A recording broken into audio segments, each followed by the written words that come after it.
Pancasila, akulah pendukungmu. Assalamualaikum warahmatullahi wabarakatuh. Selamat pagi semua untuk mahasiswa yang kuliah pagi dan selamat sore untuk mahasiswa yang kuliah sore atau malam.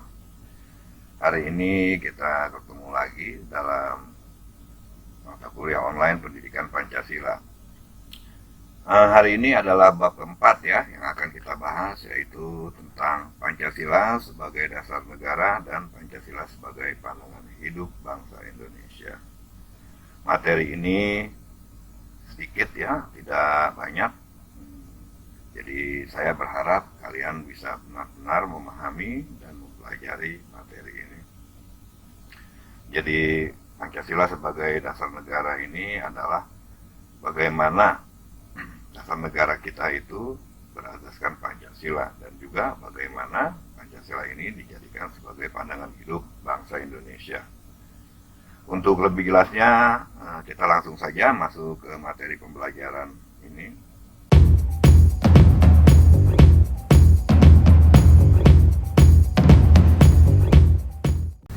Baiklah, yang pertama kita akan bahas tentang Pancasila sebagai dasar negara.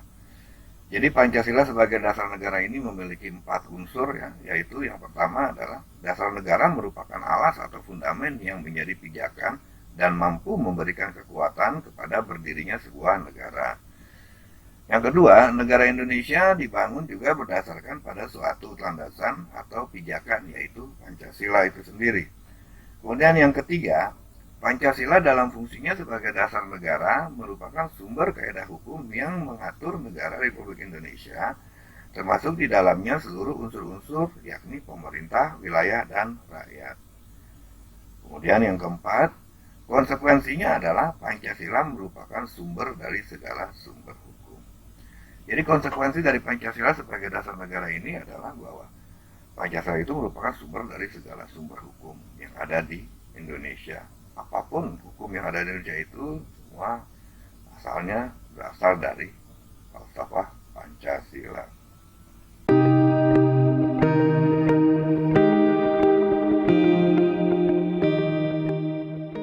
Pancasila sebagai dasar negara Republik Indonesia mempunyai implikasi bahwa Pancasila terikat oleh suatu kekuatan secara hukum, terikat oleh struktur kekuasaan secara formal, dan meliputi suasana kebatinan atau cita-cita hukum yang menguasai dasar negara.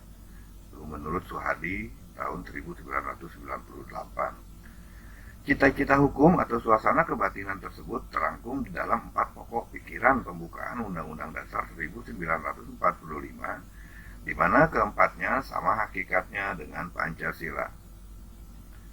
4 pokok pikiran pembukaan Undang-Undang Dasar 1945 tersebut lebih lanjut terjemah ke dalam pasal-pasal Undang-Undang Dasar 1945. Kemudian dari pasal-pasal Undang-Undang Dasar 1945 itu diuraikan lagi ke dalam banyak peraturan perundang-undangan lainnya, seperti misalnya ketetapan MPR, undang-undang, peraturan pemerintah, dan lain sebagainya. Selanjutnya kita akan bahas tentang 4 pokok pikiran pembukaan Undang-Undang Dasar 1945. 4 pokok pikiran pembukaan UUD 45. 1. Pokok pikiran pertama yang berasal dari sila ketiga menegaskan bahwa negara melindungi segenap bangsa dan seluruh wilayahnya. 4 pokok pikiran pembukaan UUD 45. 1. Pokok pikiran pertama yang berasal dari sila ketiga menegaskan bahwa negara melindungi segenap bangsa dan seluruh wilayahnya. Negara menghendaki persatuan. Yang kedua, pokok pikiran kedua, yaitu berasal dari sila kelima, negara hendak memajukan kesejahteraan umum dan mewujudkan keadilan sosial yang berdasarkan pada kesadaran bahwa manusia mempunyai hak dan kewajiban yang sama. Yang ketiga, pokok pikiran ketiga yang berasal dari sila keempat. Masyarakat Indonesia selalu mengedepankan musyawarah dan mufakat dalam menyelesaikan setiap persoalan. Kekuasaan tertinggi ada di tangan rakyat. Yang keempat, yaitu pokok pikiran keempat yang berasal dari sila ke-1 dan ke-2, menegaskan bahwa pokok pikiran ketuhanan mengandung pengertian takwa kepada Tuhan yang Maha Esa. Tadi sudah kita bahas tentang Pancasila sebagai dasar negara. Sekarang akan kita bahas Pancasila sebagai pandangan hidup. Pancasila sebagai pandangan hidup. Pandangan hidup adalah suatu wawasan menyeluruh terhadap kehidupan yang terdiri dari kesatuan rangkaian nilai-nilai luhur. Pandangan hidup berfungsi sebagai pedoman untuk mengatur hubungan manusia dengan sesama, lingkungan, dan mengatur hubungan manusia dengan Tuhannya. Pandangan hidup bangsa adalah kristalisasi nilai-nilai yang diyakini kebenarannya maupun manfaatnya oleh suatu bangsa. Setiap bangsa dimanapun pasti selalu mempunyai pedoman sikap hidup yang dijadikan acuan di dalam hidup bermasyarakat.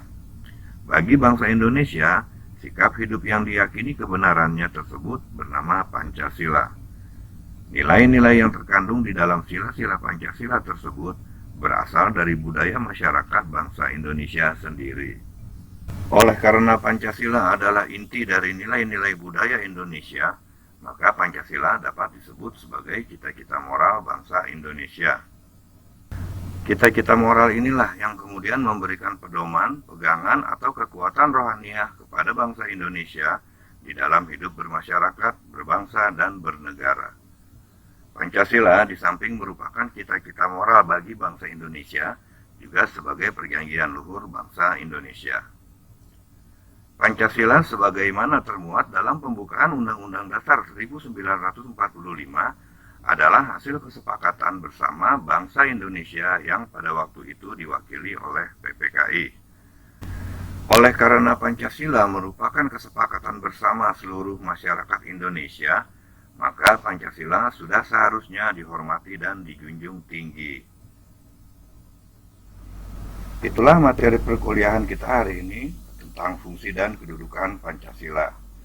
Insya Allah minggu depan kita akan lanjutkan dengan materi lain. Jaga kesehatan terus dan tetap semangat. Terima kasih sudah menghadiri perkuliahan hari ini. Akhir kata saya ucapkan wassalamualaikum warahmatullahi wabarakatuh. Karena Pancasila